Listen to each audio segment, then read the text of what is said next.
Evening, everybody. I was going to say evening pop pickers, but okay, here we are. Uncle Fester's in. So, as usual, I'm going to bring in a friend, Bully Beefcake. All right. And we're going to have a chat with somebody tonight. And we're not going to, look, we're just going to say it as it is. We've got somebody we're going to bring on. We're going to share some home truths. We're going to look at this CMS and see where we are. All right. So I'm going to bring in Bully Beefcake. So here he comes. Round of applause. Get it in. I've got to bring him in. There it is. Bully Beefcake, how are you this evening? Bloody marvellous, Uncle Fester. Bloody marvellous. So how's your day today? Interesting day today, actually. I had an interesting one today. I believe we were on the same conference call with the Veterans and Suicide with King's College with Johnny on there. We'll talk about that again, hopefully tomorrow. But let's bring in our friend Leif, is it? Should we bring him in? Let him come on. And let's hope this stream keeps going. All right. Fingers crossed. We're live, by the way. Oh, lovely. Wait, Craig, here we come. So we're Evening, gentlemen. How are you? Hi. Are you all right?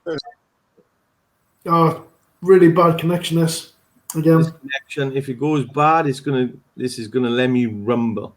Leif, talk to us, but are you there? Yes, I'm here, mate. I can hear you fine.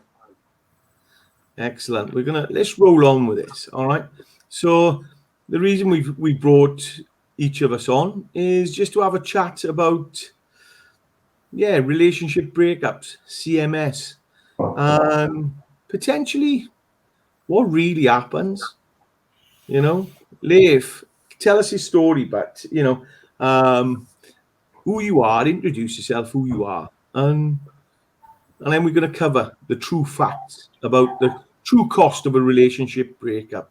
So give us an introduction, bud. Hi, my name's Leif Sharp. I'm a former soldier, 14 years, and for the last 5 years, I've worked for the ambulance service in a frontline emergency role as a medical technician. I separated from my wife of about 13 years 2 years ago, just over 2 years ago.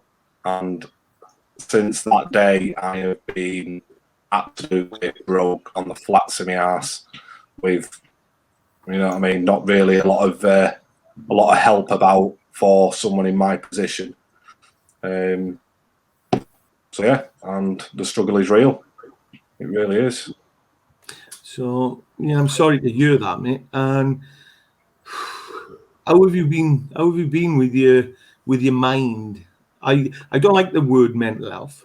It's just a bit of depression we get, don't we? How have you been with it, bud? Initially, it was a very lonely and dark place, and being from the background that I was and the job that I had at the time, as you said, you don't like using the word mental health, but it's a dirty word, and there's so many implications for it, even though the powers that be say there aren't. So if you have a mental health issue in the army, we know that it does kind of slow your career to an extent. There are certain things that you're not allowed to do for the safety kind of reason. And again, that's the same in frontline emergency work as well. You've got to be strong-minded to be able to do that kind of work in the first place. So you need to have it together upstairs when you're out of work. Yeah, and look, we've all gone through relationship breakups, and it's horrible, isn't it? The biggest thing which drives us, our minds, and this mental health is money and relationship breakdowns a lot of times, and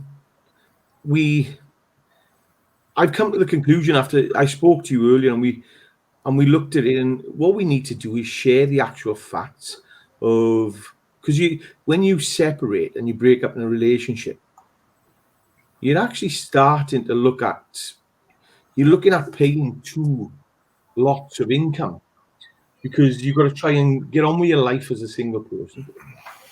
And also, you've still got to look after your children and your family.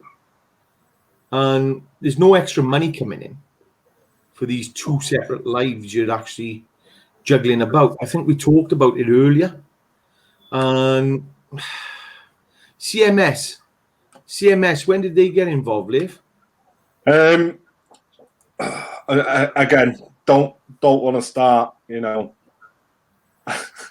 slagging my ex-wife off. But they got involved as soon as she had what we wanted out of me. So as soon as we'd had the agreement of how we were going to separate and who would get what and what would go where and what would be allocated and care of the kids and stuff, as soon as she'd got everything that she, that I had agreed to, she then got less involved. Yeah, and I tell you what, now looking back, I wouldn't like to be a woman, because the emotions they must face as well. We all got expectations. We all got set plans at a young age. Mine were join the army, never get married while I'm in the army, never move back to Wales. And I ended up going back to Wales and doing all that, which I had resentment and anger inside me. So we separated. We did separate. And I know you went to the Northeast. Did you have any friends or anybody around you at the time you separated? No. So my ex-wife was from the Northeast, and she was ex-Royal Air Force, and we both met in the forces. When we were deciding to leave, she decided that the Northeast would probably be a better place to raise our kids, and I absolutely agreed with her. So we went off to the Northeast, and the only people I had as my support network were her friends, because I was in her town. So moving on from that, of course, I did make friends when I started working, and I had a little social group as well, just guys that were into motorbikes and stuff. We'd have a meet up on a Wednesday and go out for a ride, and that on a Sunday. So that was kind of my only two groups, really. I had my little group of friends with the bikes, and everyone else I came into contact with was her family or her friends. Yeah. And as soon as you started separating, that's it. And you actually start beating yourself up first in your mind. Can I ask you a personal question? I'm going to anyway. Yeah, sure. I thought I'd be, kind and ask it. So when you would come out of the army, so did the salary did you get a higher salary when you left her, or what was you living like when you were married, and then when you left, what implications did the separation have on the money? Did you have a mortgage, an house? Yeah. So when we left the forces, when I left the forces, I was probably bringing in about 27,000 thereabouts. My actual first job, when I was on my gardening leave, because my regiment was in Germany, so I had a bit of gardening leave in the UK to take. And I got a job as a home delivery driver for Asda, and I lasted a month, and it was just the worst experience of my life. And then at the end of it, when I got paid, I thought, I'm not going back to that. I'm definitely worth a little bit more than that. Yeah. But that's the thing, when you leave the army, you've got this massive opinion of yourself, and you don't know. You have no idea the army's protected you so much to the outside world. And you think, but civvies can do this. Civvies can do this, and I'm better than a civvy. Got news for you, big lad. You're not. This is the real world. This is where it counts. The army doesn't count. It just doesn't. We when we join, we're fed, we're clothed, we're told when to go somewhere, what to do, how to do it in some respects, and all the thinking's taken out of it for you. And even as you climb the promotion ladder, there's still so much of your life which is taken care of by the army. You never even have to worry about going to see a dentist. But as soon as you get out, you try and get an appointment for the dentist. Not happening. Oh, yeah. Absolutely, it's not happening. And it's a different world, isn't it? And when you separated from the wife and the two kids, you went through a time of homelessness. What I'm led to believe by Craigie. Yeah. So when we decided that we were apart, and that was it, I spent a couple of weeks with friends, like sofa surfing and that. They knew I was having a bit of bad time at home. So they're like, "Oh, come and crash here for a few nights, and until you get yourself sorted." So I had that period first, and then found myself a little flat, moved into the flat, and things were going all right. But at this time, me and my wife were still kind of negotiating with each other about the divorce and stuff, and about who would, So at that point, I was all right. I was working my hours. I was doing a bit of overtime. I was also very conscious that now I'm away from my kids, I need to be earning more money in order to help at home. So I took on another full-time job. So while I was working with the ambulance service, we have a rotated-in 7-day rest period. So my 7-day rest period was spent as a living carer for a gentleman who lives his life in a wheelchair. Yeah. So I was using all those hours to live with him, and that was supposed to be my time off. But on the flip side of that, it becomes really hard because you have to earn this money, but to earn the money, you need to spend your time, and that's your time with your kids. Yeah, and this is where it gets difficult now, because I take it was you paying a mortgage as well at the time and paying rent? I was still contributing towards a house, and we still had a joint bank account at this point. Yeah. So I was getting paid in, and she was still using my bank account to, furnish her life and do what she needed to do as if we were a couple. So on the flip side of that, yes, there was an element of my wages which went out of that account and went towards a mortgage that we had. And then I had to pay my rent on top of that and my council tax on top of that. So I'm paying two lots. This is where I'm going now with this, is what a lot of people don't realise, and a lot of women get angry and they go, don't forget what emotions is for. Them inner thoughts. I've got your kids. You've left me here to bring your kids up. Well, you were off swanning off and you're making the money and you're enjoying yourself. I'm looking after your kids. And that plays out quite a lot. When the truth is you're out trying to earn money to now pay for a second amount of bills. When you left, do you mind me asking how much money you were on when you left? At the time, when I left the army, or when... Oh, when you separated. When we separated, I was doing all right. As I said, I was probably about 22,000 plus enhancements and stuff like a shift allowance. So for working nights, we'd get a little bit extra, and missed meal breaks, you get a little bit extra, and and I was doing a fair bit of overtime as well. Was your ex working as well? Yeah, my ex works. Yeah. Do you know the worst thing is when you separate? Usually, you may have two incomes coming into your house. So you may have an income coming in off your partner and an income coming in from you. So you're living quite a good living. Yeah. And all of a sudden, when you break up, it's all over the place.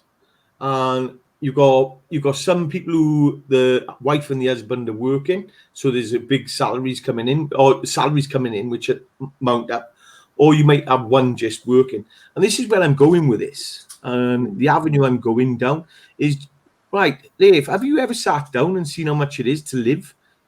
How much you need a week to live as a single individual? I've been living off quite little for very long, so I can make my money go pretty far these days. Yeah, but right. Not far enough.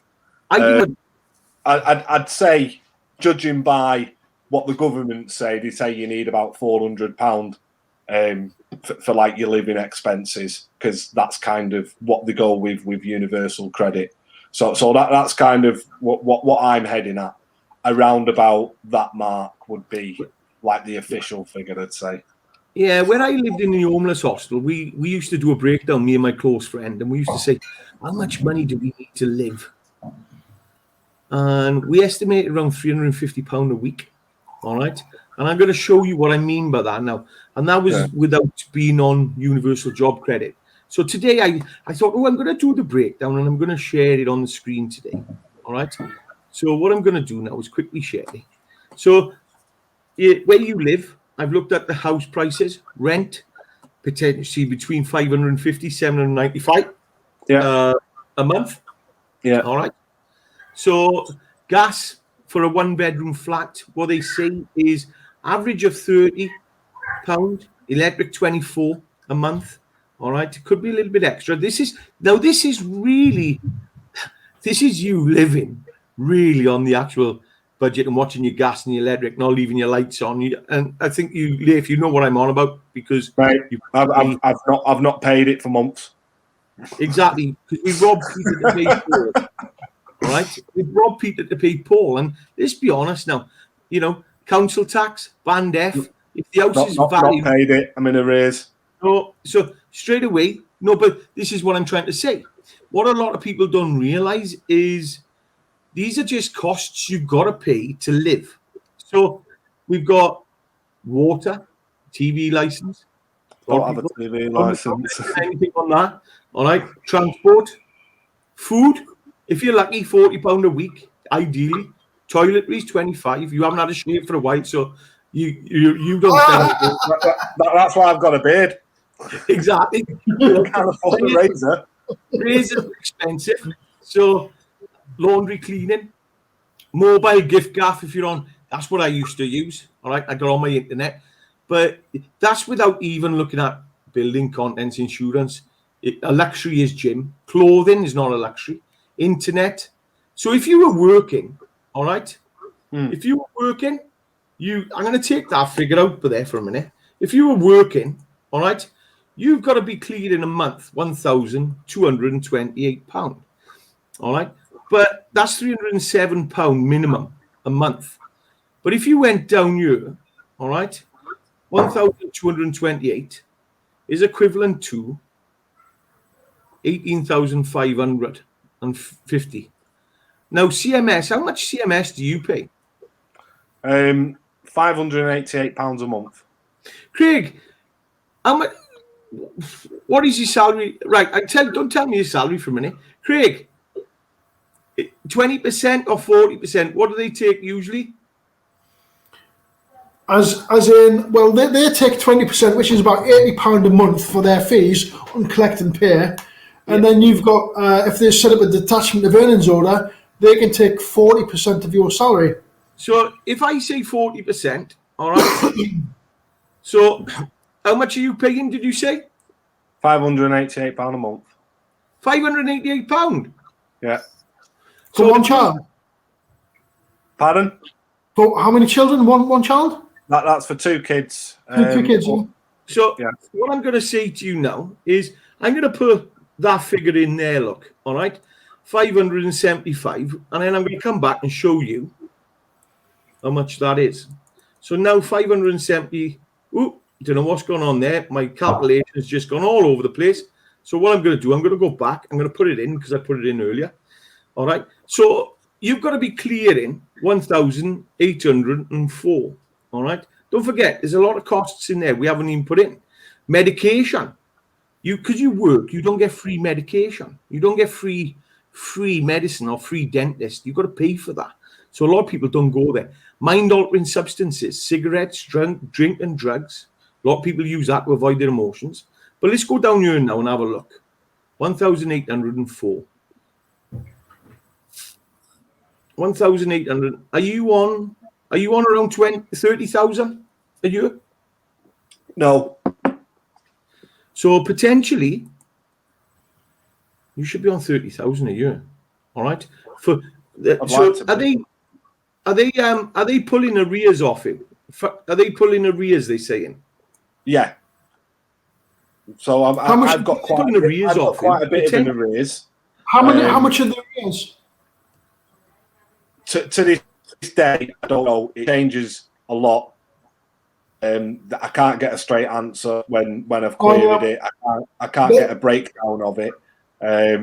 But the arrears is built up at the time when I was on Universal Credit, as I've now been informed that I did not inform them that I was without a job and that was receiving benefits, although I did inform them that I was without a job and receiving benefits. Let me explain something to you there. They have all of that information available to them on their CIS. I can't remember what it stands for. Customer. Well, it's CIS.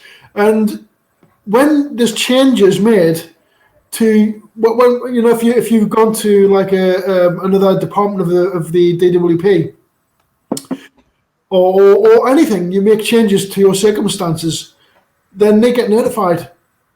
Yeah. But they've got, because you're a person of interest, is what you're labelled as, because you've got to pay their money.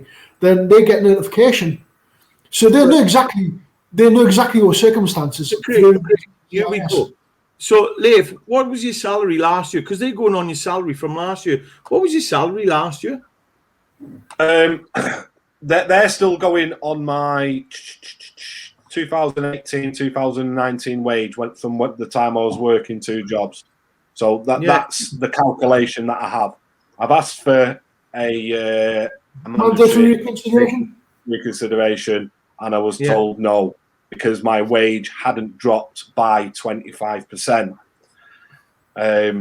Now, within that time, I'm out of work, and I am now back in work, but I'm in a lower paid job at the moment. But even now, they're saying that they won't review that until the end of the financial year. So up until the end of the financial year, I'm earning. The thing is, when they refuse your mandatory reconsideration, you have an automatic right to an appeal with a tribunal. But Craig, hang on now, Craig. Before we go on any about that appeal, all right, I'm now going to turn around and say to you, Craig, okay, potentially that 40%, at the end of the day, that 40%, mate, is if he was at 20,000, all right?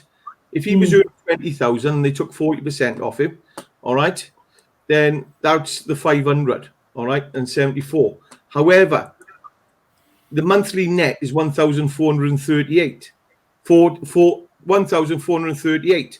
But look how much money, Craig, he needs to live a month. He needs 1,804. So what I'm trying to say to you, Craig, is that the system doesn't work. Of course it doesn't. Never has. It doesn't, because it leaves people out of pocket and people can't live. All right. But and don't take this the wrong way now, Leif, because I know you're a proud man. All right. If you were on Universal Job Credit, you get £409 a month. All right. Right. You get £102 weekly. CMS is £7, which you've got to pay. Right? So you get 95 quid in your pocket. Housing is paid for. Council tax is paid for. Medication, dentist is paid for. So £95. All right. You're not far off. That's Universal Job Credit, Universal Weekly.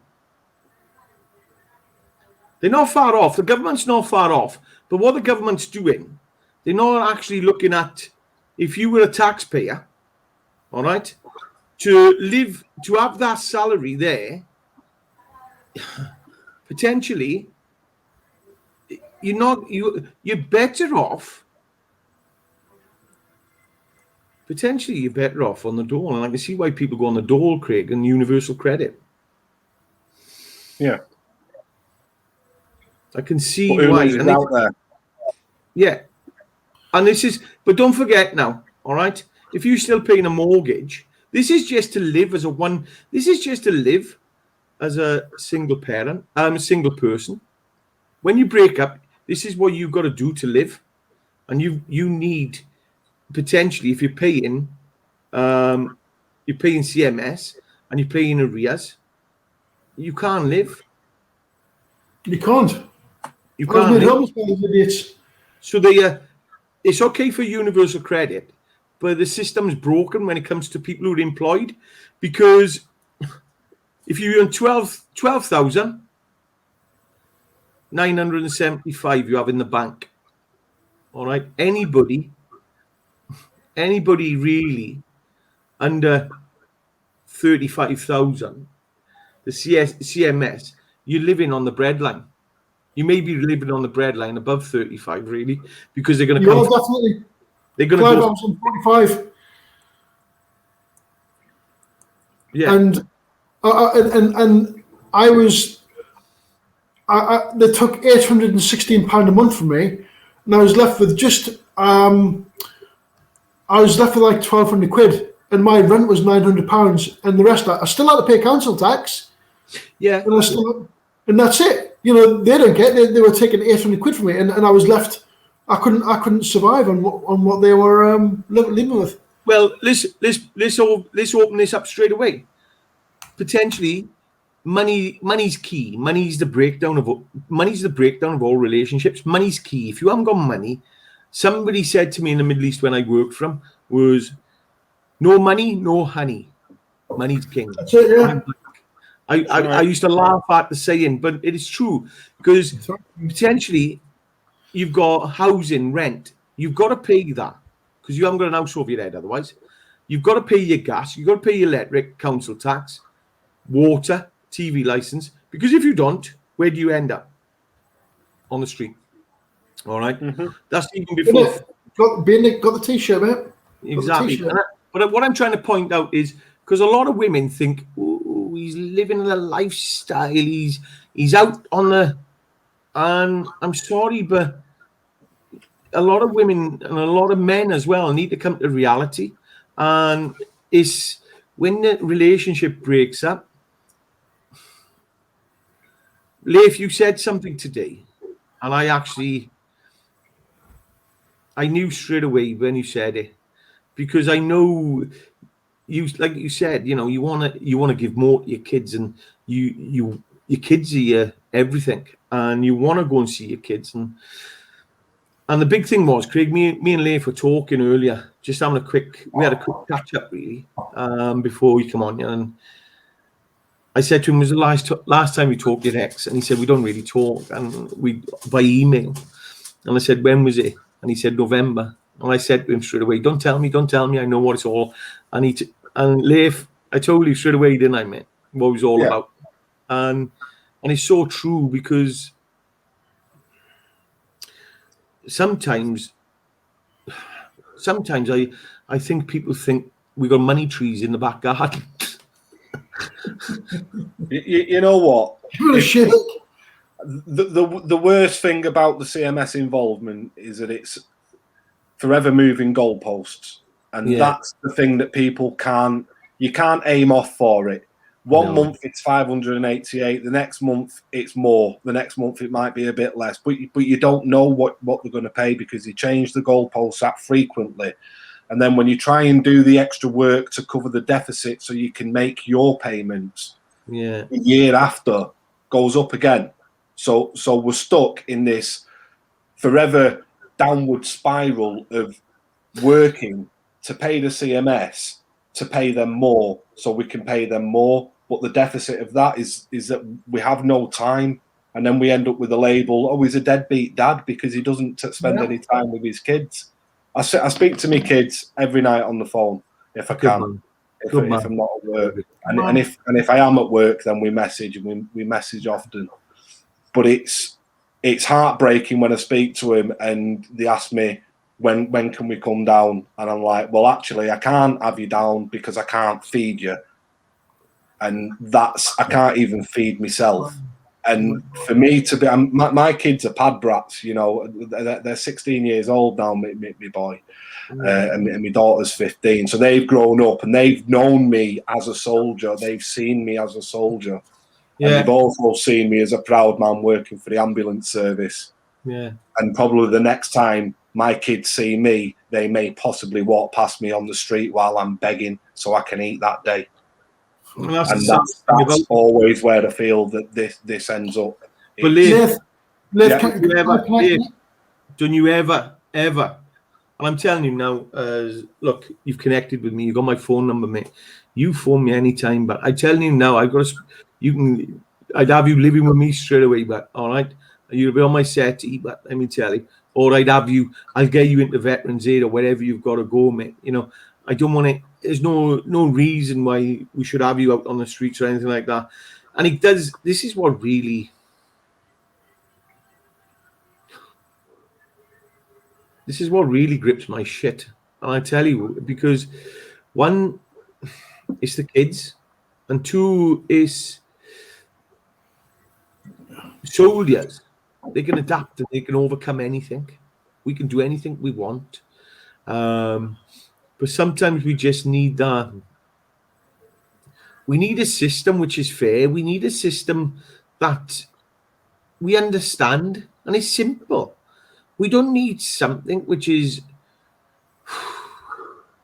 ripping our pants down every week. It's draconian. This is draconian. It's totally unnecessary. It's like the cost goes up depending on what you earn, but does the cost really increase to raise a child depending on what you earn? The thing is, you know, when you never spend that sort of money when you're in a relationship and in a marriage. You never actually spend that sort of money on the kids anyway, because you all. Yeah, the heating's on, the lights are on, the water's hot. We've got food in the cupboards because exactly. The family. So never if my kids were here, they would be eating what I would, and the lights would be on, and the heating would be on. That's a bill I have to pay anyway. It's no extra when the kids are here. The only extra is the food and the clothes if I have to buy clothes and stuff. But you don't buy clothes every day, though. When you can't do it yourself. But you're a cracker. It's a cracker. When CMS get involved, that's when people start. That's when the mind starts going crazy there. That's when we turn around and go, we've had enough now. I've had enough of this now. It's not simple. That's it. And we start fighting then. And the inroads start. And the biggest problem I've got is a relationship breaks down. It seems to be a lot of bitterness on either side. And it is the kids who but what a lot of people don't understand is when you're in the army, you lose a lot of friends. I haven't got many friends back in Wales, really. And it's my fault. But it is, you was paying two living costs, a living cost for your kids and your ex-wife, and you've got to pay your living cost on the same wage that you had. Your wages haven't gone up, but your costs have gone. The cost of living have gone up, and it seems that we don't. The government and CMS don't take that. They're only interested in using what they do. They're using the relationship breakup, and they're using it again, and they're using it against both parties.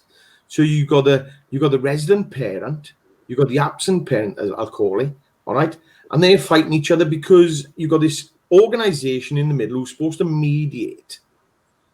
They want as much money as they can because they're a private business, but they're creating so much. They don't understand because There's two living. Now you've got one wage, two living costs. Some people are still paying mortgages as well. Yeah. And they're renting, and it's got to be simplified. Something's got to be done because the army, for all its fault, taught all of us to be good with money because you're not allowed to be in debt in the army. Them were the days. You just weren't. People were. People were for being in arrears. You managed, didn't you? You got by and you was able to pay your stuff and everything else. But as soon as CMS got involved, I saw that downward spiral and me outgoing from money incomings, and I'd got to the point in August last year where I had to go insolvent. So I've signed an IVA. So I'm never getting a mortgage ever again. I'm 40 now. I've never been in debt in my life, and this has all been, as you said earlier, robbing Peter to pay Paul. So I've not paid any of my bills because I've had to pay my CMS bill. So the back end of that is had to go insolvent on the insolvency register. I have an insolvency agreement which I have to pay every month as well, which this month I've only just managed to pay. And it's just knocked me. At my age, I'll never own a property now, because by the time my insolvency is complete, I'll be too old to get a mortgage on the income that I have, and I will still be paying child maintenance. Yeah. I'm going to ask you a question, and this is going to be quite a hard question. If you don't answer it, you don't answer it. But I've done it. Contemplated suicide. Contemplated just ending it all, giving it all up. A bit more than a contemplation. Quite a few times it's been an option. It's been this door or that door. Which one do you want to do? And at one point, I went to see my kids. It sounds a bit kind of sinister when I say I went to see my kids to say goodbye, not to say the words goodbye to them, but to see them, like just to get things straight in my head. And it's those two doors again, and that's still an option, but I'm not going to choose that option yet because I've still got these two here. But when you're sitting going through it and you're trying to figure out your finances, and you sat there in a cold dark room because you can't afford your electric, you can't afford your fire, and you're figuring out how much money you've got coming in, and you've got to decide what you're going to go without this month, what are you not going to pay this month, which bailiff's going to come to the door this month. And these are all things that as soon as the CMS get involved, you have to make that choice. You either don't pay him or you do pay him, but you pay him at the deficit of somebody else, and it just all backfires. But yeah, when you're sitting there, you're going down that dark wormhole, and there isn't a way out of this for the next 5 years. So yeah, suicide is definitely an option. Liv, yeah. When we'll come back to what you were saying there in a second. You being a member of the ambulance service, how has that affected your capabilities with COVID? With actually not just COVID, but how has this impacted you with the way you are at work? I remember at the end of one shift, and I don't even remember doing the shift, my crewmate at the time at the end of the shift just grabbed hold of me like by the scruff of the neck, and he went, "Go home and go to fucking sleep." And that was it. And it's just when you've got that much worry and that much stuff on your mind, that when you come into work, you can't operate effectively on no sleep. Even troops in the field, you know, they say about 6 hours if you're lucky. But even troops get some kit. You know what I mean? But when you've got all that just going round in your mind and everything else, and all the worry about, well, I'll have to work overtime, and you know, I'm not going to see my kids, and everything else that comes with that, you find yourself being useless at the point where you need to be the most useful. Leif,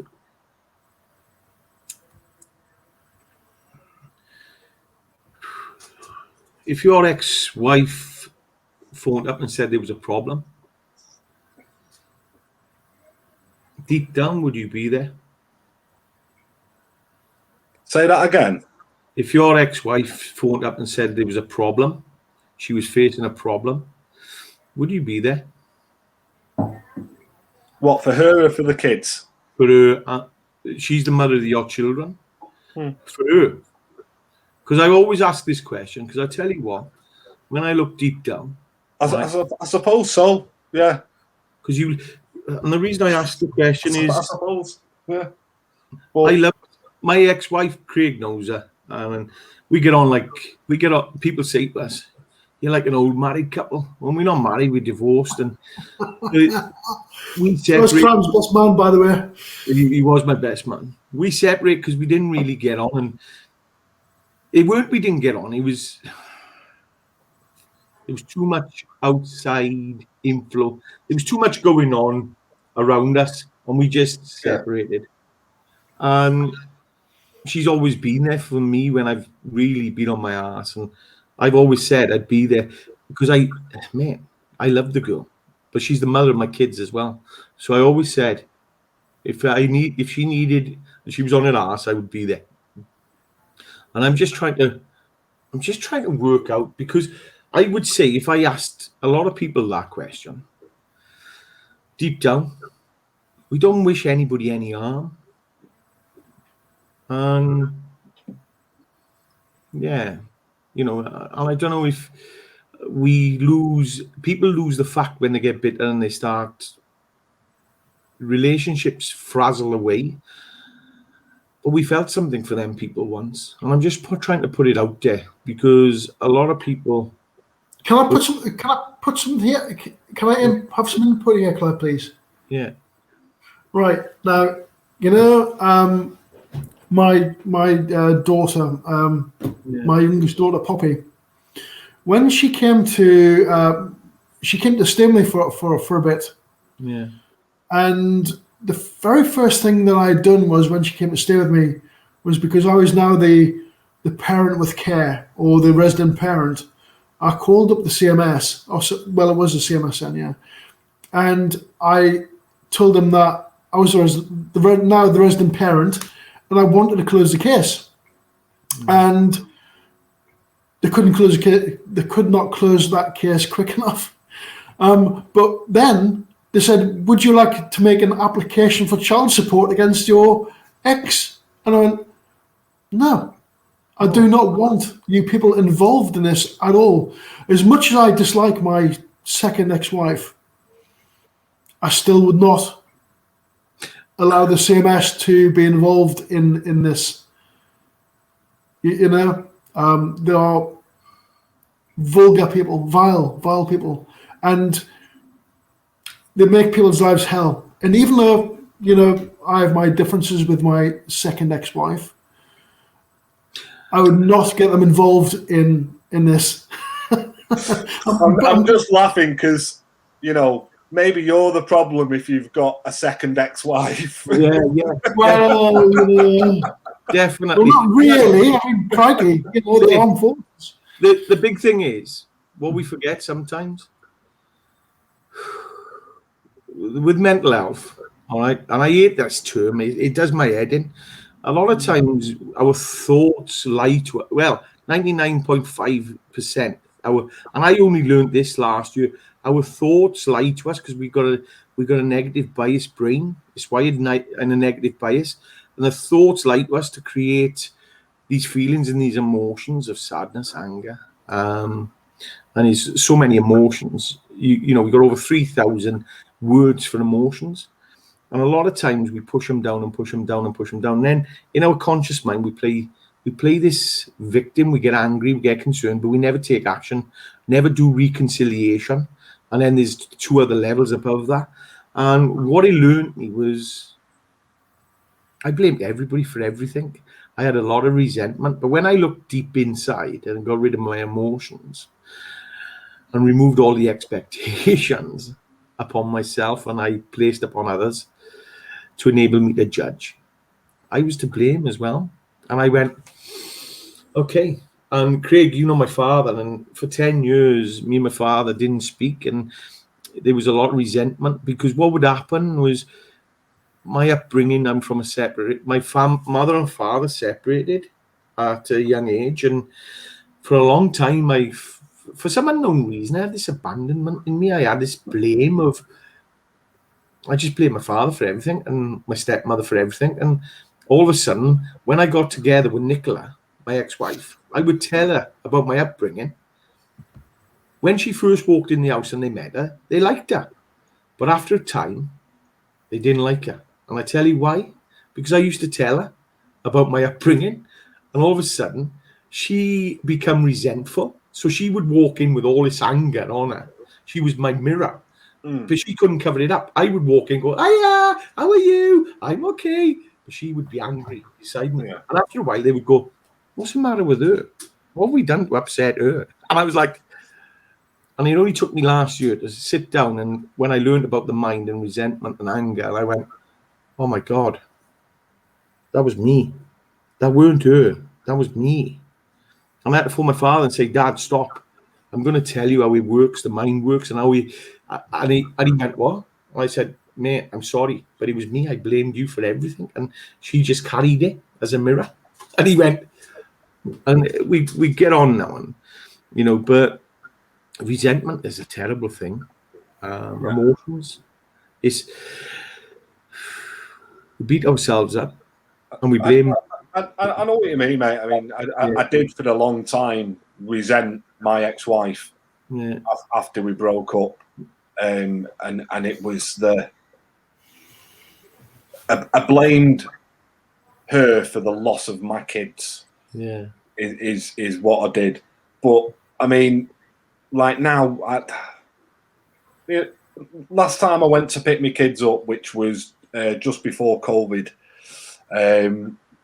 like I drove up there with my mate. We went up in my mate's van. He's got like a minibus thing. Yeah. Got to the door. The kids come out of the house, give me a great big hug, and she was stood at the door of the house talking to my ex-mother-in-law. Yeah. Enough. So, you know, nothing of it. It was a terrible breakup when we separated. It was horrendous. You know what I mean? There was a lot of bitterness and resentment on both sides, and both of us were like every bastard under the sun and all that kind of stuff. But for me, I'm not even that person anymore. I've come on such a massive journey. Like, and I'm glad that we're not together because we didn't belong together. No, but it was always a competition between us, and it shouldn't be like that. But anyway, so when I went to pick the kids up, they'd got in the van, and I just walked over to say hello to her and like, you know, kind of what time would you be expecting them back next week? Yeah, and she went, whenever, and just totally give me the cold shoulder. And I was like, all right, whatever. Have a nice week. And off I went. And I didn't care because I'm happy. You know what I mean? And that's it. And I'll be honest with you, look, I've been brilliant talking to you tonight. But Craig, the system needs to change because the system's built for people on universal credit. That's what we've just learned tonight.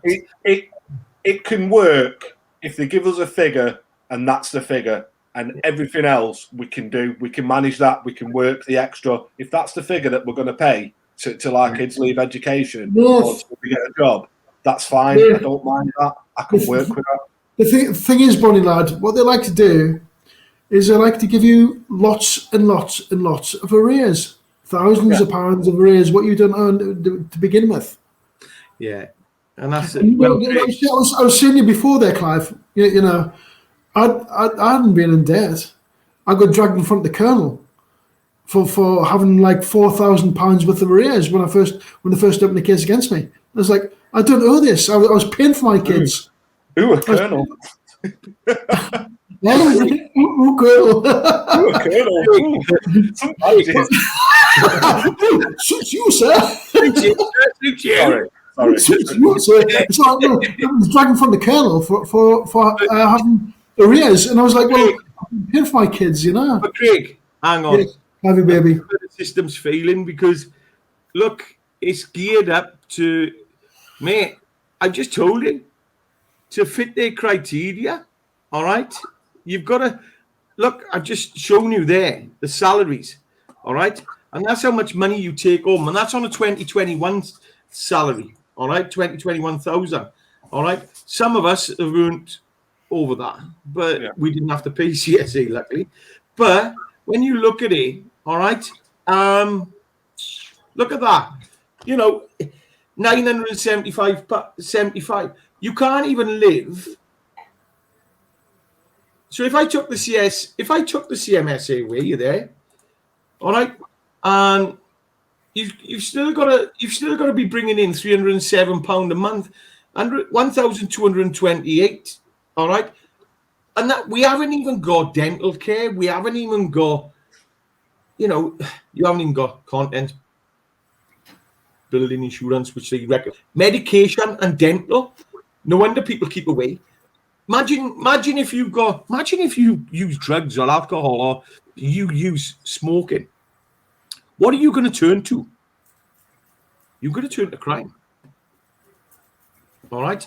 Or what are you going to do, Craig? Come on. Look, there it is there. Look, 20%. They take 20% off you. Take 40% off you. So what? Clive. What? Do you want to run, boy? Hey! Let me tell you now.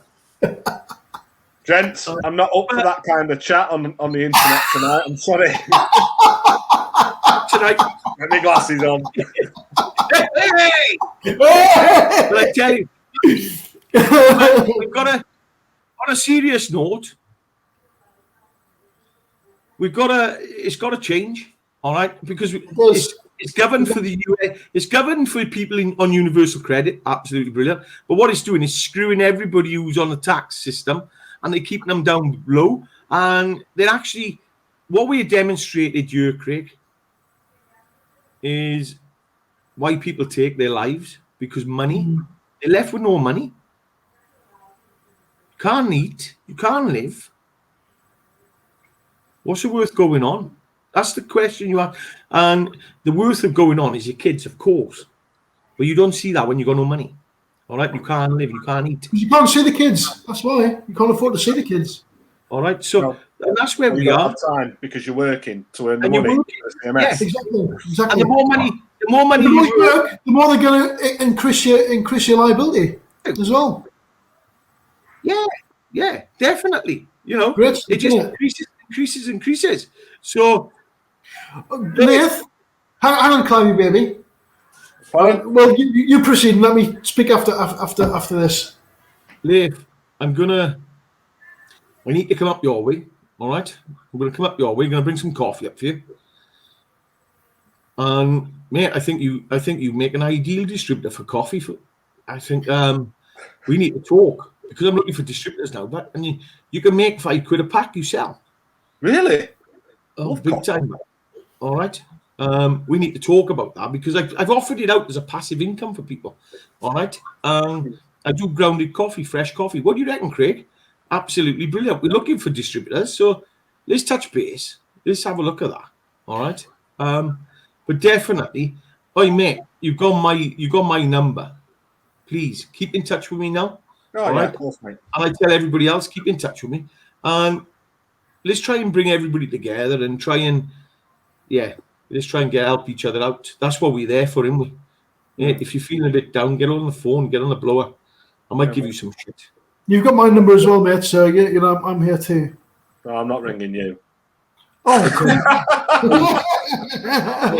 I wouldn't either. I tell you now, I wouldn't ring him either. But he pesters me. That's why Johnny Mercer doesn't like him, because he pesters him all the time. He pesters all the MPs, mate. He's on their neck all the time. Just Craig. Give him a break, mate. It's not the way it needs to be. It needs to be sorted out intellectually, and it needs to be talked about. It needs to be talked about the problems that we encounter, not the faults with the service. Because if you focus on the faults of the service, you're leaving the people who matter out of it, which are the kids. Exactly. The mums. And they need to sit down with the people who are going through it and have a look. You know, I've just done that. What I've just done, you know, they pay consultants, they pay experts to do something that, between me and you, Leif, today, just talking, we've gone, okay, and then we've just drawn up the basics, and we can demonstrate already. Of course it's going to fail, because potentially the man takes home, you know, if the man's on 20,000 a year, and there's not a lot of people there's a lot of people, all right, between 20 and 30, 18,500 to 30, and they're taking home 1,325. All right, that's how much they're taking home after tax. But then they've got the other bills coming in, which they've got to pay. So there's two options here. They're either gonna get aggressive and they're gonna end up in prison, or they can go on universal credit. They can do the worst thing. All right. Yep. And it's no win-win. There's no win there. There's no winners there. Clive, you know, can I jump in now? Go on. Right. Okay. I've got a question for you, Leif. Yeah. And I'll ask it now, but I'm going to come back to it in a second. All right. Now then, you reached out to that reporter yesterday, didn't you? And this is someone tagged me into this post. Yeah. We'll speak about that in a second. But going back to what Clive's saying there is, do you know? Well, you know, people are left with very little money to live on, and it forces people to suicide. Now, we've had some research done, and the CSA, CMS cause like over 1,000 suicides per year. And we've had that checked out by a mathematician, a professor in mathematics. I can believe it. It's factual. And the thing is, what you got to look at there is the impact that these suicides have. When someone takes their life, it costs the taxpayer like £1.8 million per suicide, and that's not, you know, the coroner and stuff like that. That is the impact it has on the family, you know, because they've got to go to counselling and blah blah blah. But we can show you the document there where you know, Parliament have came out with that figure. Each suicide costs the taxpayer 1.8 million. Well, at the time it was 1.6 million. But then, you know, when someone gets sent home from work on the sick because they can't function properly, because they're stressed out because of the CSA, then they're not paying their tax.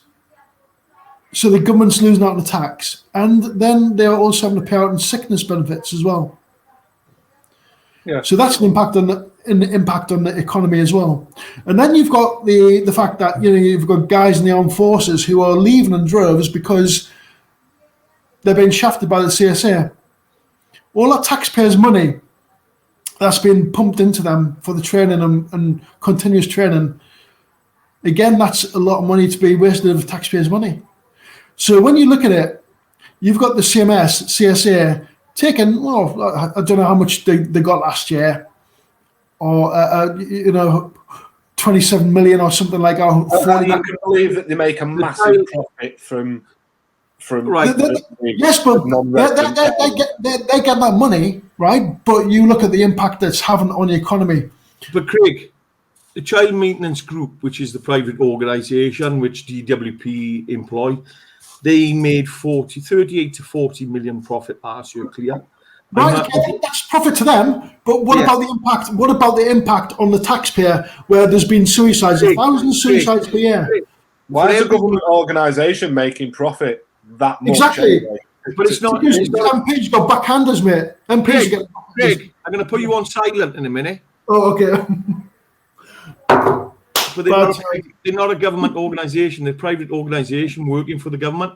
So the biggest thing is, when you look at it, is when you say how much is it financially impacting the economy, you've got to think about the iceberg.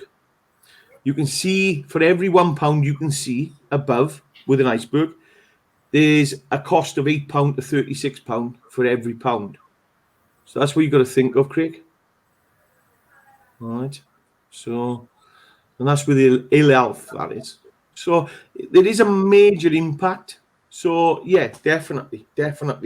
And it needs to change. All right. We haven't finished though, Clivey baby, because I asked Laith a question. I know you haven't. We're waiting for him to answer it now. He can't remember it. He's looking at it. I can't remember it now, mate. Now then, I'll remind you, shall I, young man? Yeah, go for it. Okay, so yesterday, I was tagged in your post about what you were saying on Facebook, that you contacted that journalist, was it Antonia, whatever her name is, who was, if you want to bring this to our attention. Well, hold on. It's better if we see if we can get it up, isn't it? Hold on. I hope you can get it up. You're only 40. Hey! No, keep it classy. Keep it classy, you know what? Let's see if I can find the post. But basically, it was shared to a Facebook group about facing financial hardship for coronavirus. A reporter wanted to do an article for the Daily Mail and was looking for, I think it was single mums facing financial hardship. Earlier in the day on the same group, a young lady had posted something about, like, if you're receiving child maintenance, it's better to work like 16 hours a week rather than work because you're going to make more money and all that kind of stuff. So that's kind of how the day was panning out on this Facebook group. So somebody had shared this report asking for somebody to email her if they wanted to give her kind of a bit of a story. So I just emailed her. Bearing in mind I'm a man and I'm not a single mum. I thought maybe she'd want to see which email address. You know what I mean? If I can find it. Okay, there it is. So it's for financial hardship during coronavirus. So I just thought that I'd email the email address and make it kind of fairly tasty to see if I would get a bite and see that if she would kind of come and, get the word out for the single dads who are struggling. So my email reads to Antonia. I have a great little story for your paper if you'd be interested. I'll give you a quick outline. If you would like to know more, then please don't hesitate to get in touch with me. My name is Johan Sharp. I'm a former soldier with a 15-year exemplary career. And since 2015, I have worked for the ambulance service in frontline emergency work. During this pandemic, I've lost my home due to financial hardship, which has been caused by the Department of Work and Pensions. I was working two full-time jobs, one with the ambulance service and another as a carer, and still could not keep up with their demands. When I informed DWP I was homeless, the advisor had told me that I still needed to make the payment on time every month or face legal action. I've also requested the telephone transcript, so I've actually got a CMS document with those words written on it. So the advisor has told me, even though you haven't got a roof, you need to make this payment or we're going to start legal action. Continue with the email. At one point, I was stealing food from a hospital in order to eat that day. And that was probably at the point I decided I could no longer do that job because I just wasn't even earning enough to get me to work. I couldn't afford to put petrol in my car. So during a shift, we'd obviously make numerous trips to a hospital, and there'd always be a couple of sandwiches knocking about and a few biscuits or something, which of course NHS staff are not allowed to take because they're for the patients. So it's actually gross misconduct. But I'm hungry, so what am I going to do? Yeah. Over last year, I've contemplated suicides many times. At one point, I went out and bought a bottle of helium to attach to a non-rebreathe mask in order to asphyxiate myself and fall out of existence. There's plenty more to this story. If you're interested, many thanks. And I haven't had a reply. So I think I sent that about 3 days ago.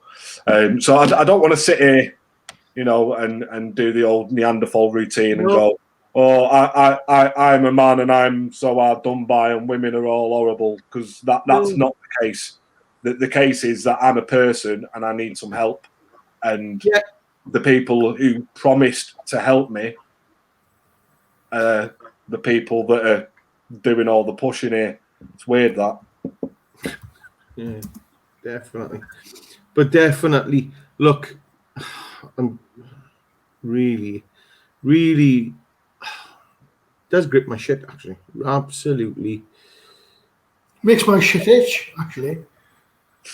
I can believe that just looking at you. But look, let's not leave it there. Let's do another one now in the next couple of days. Let's have a catch up. Definitely. Hey, Leif, you're an amazing guy, mate. I gotta give it to you. I've thoroughly enjoyed it, and even that beard, I'm a little bit jealous of that beard because I used to have a beard like that, and he weren't that good, mate. Let me tell you. Did it not make you look manly? Hey! No need for that, is it? That's what I got the bald head for. Solar panel for a sex machine. That's what I think. But so let's wrap it up because we're getting on a bit, yeah. All right, but I definitely want to come up your way. But you do, Clive. I knew you were gonna kick that one in straight away. Oh dear. Right, Craig, we need to be coming up to Manchester and Newcastle. We need to come up there in the next in the next month. I'm going to be up there. All right, so see how you are. Drop coffee off. We need to talk about the coffee actually, because I think there's something to do there, Craigie boy. Something to do there. But right, I just want to reach out to everybody. I'm going to give a quick last shout out to everybody. Look, you're not alone. All right. We have ups and downs in life, but the one thing is guaranteed: we come out the other end, and we all just need to come together. We all need to. Life has its ups and downs, all right? But when you're feeling down, and come on, Leif, you've been lower than the snake's belly, but I have as well, all right? We've all got the stories. If you watch this, and thank you very much for watching, if you want to get in touch with us. We need to all come together and we need to bring change, because only when we bring change, we need to stand together, because other people are not bringing change. Government thinks everything's great, but it's not. So we need to bring change for everybody. All right, and even the wives who got, and the men who got the children, and the women who got the children, they're being let down by CMS. I'm reading reports where money is not being paid to them; it's being held back. So the system's not working for either parent. And it's neglecting the kids. So let's create something that will work. All right. If you feel a bit down, reach out, share is caring.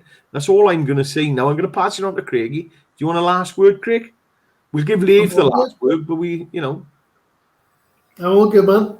Okay, Leif, anything you want to pass on to anybody watching this, mate, who find themselves in the place you've been? Just don't stop fighting. The struggle is real, and we all know it. But just keep going, man. It's not forever. It's not. And that's the thing. It's not forever. Hopefully, your kids won't be like me and they'll get a job. I do have to say something there, though, because that's just, that there's guys in their 70s now, and the CMS are chasing after guys in their 70s. Mate, that's ridiculous. They're after the money back. That's all they're after, is the wrongdoings. And the thing is, these people, obviously, they're with the banks, they trash all of the records done after 10 years or whatever it is. Yeah. So this is what the CMS are doing. They're going after the guys who have been paying for their kids back in the day, but all the bank records have been trashed. Yeah, so now they're going to, and there's guys there in the 70s when they got dementia. I know we're wrapping up, but when I went insolvent, I lost my bank account.